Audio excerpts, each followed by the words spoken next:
Hi అండి, నేను మీ జ్యోతిని. నేను ఈరోజు కొన్ని చిట్కాలు మీకు చెప్దాం అనుకుంటున్నానండి.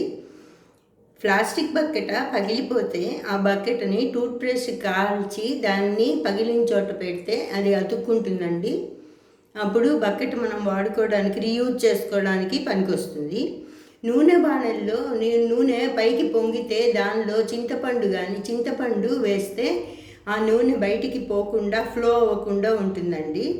మనము నూనెలో బజ్జీలు కానీ లేదా పకోడీలు కానీ చేసినప్పుడు నూనెలో కొంచెము ఉప్పు వేసామంటే, చిన్న స్ప్లిట్ కొంచెం వేసుకున్నామంటే నూనెని బజ్జీలు పకోడీలు పీల్చకుండా ఉంటాయండి.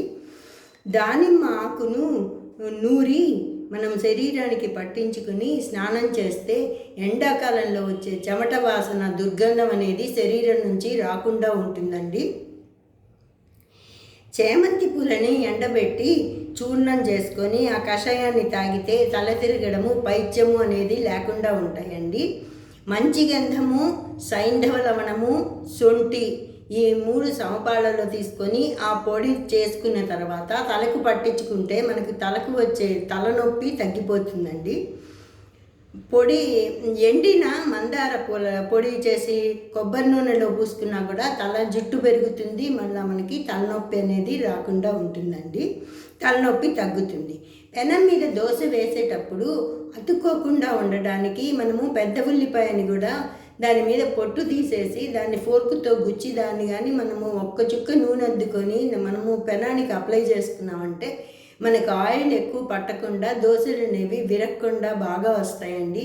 అందుకని ఉల్లిపాయ కూడా మనకు బంగాళాదుంప అదేనండి ఆలుతో వంకాయతో పాటు ఉల్లిపాయని కూడా మనము రీయూజ్ చేసుకోవచ్చు. మనం ఆ ఉల్లిపాయని మళ్ళీ వంటల్లో కూడా వాడుకోవచ్చు.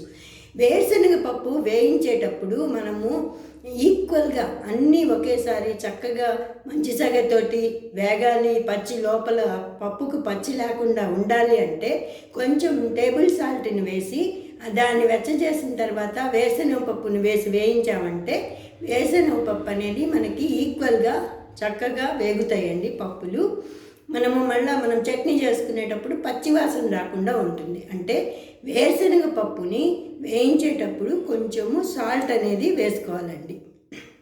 ఆకుకూరలు వంటల్లో గ్రీన్గా ఉండాలి అంటే మొదట బాగా బాయిల్ చేసిన ఆయిల్లో ఆకుకూరల్ని ముంచి వెంటనే తీసి కూల్ వాటర్, మామూలు వాటరు సాధారణ స్థాయిలో ఉన్న నీళ్ళల్లో ముంచి వాడుకున్నామంటే ఆకుకూరలు అదే గ్రీన్ తోటి మనం వండి ఉడకబెట్టిన తర్వాత కూడా ఆకుపచ్చగానే ఉంటాయండి.